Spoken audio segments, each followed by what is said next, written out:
महाराष्ट्राचे उपमुख्यमंत्री आदरणीय अजितदादा पवार साहेब यांनी पवार साहेबांच्या काळजीपोटी जे वक्तव्य केलं त्या वक्तव्याचा जाणीवपूर्वक वारंवार ज्या पद्धतीने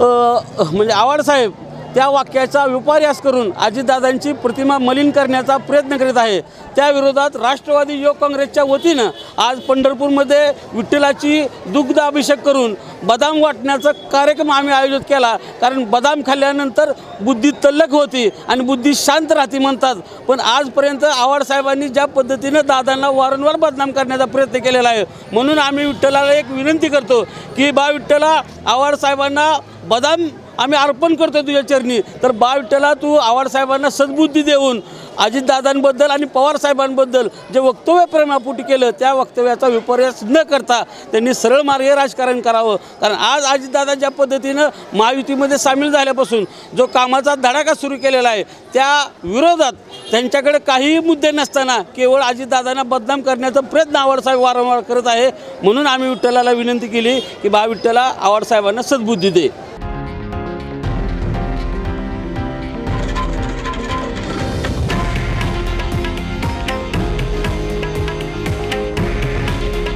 हे आहे देशातील नंबर 1 न्यूज नेटवर्क आणि आपण पाहत आहात TV9 मराठी। काळजी तुमची, हित महाराष्ट्राचं।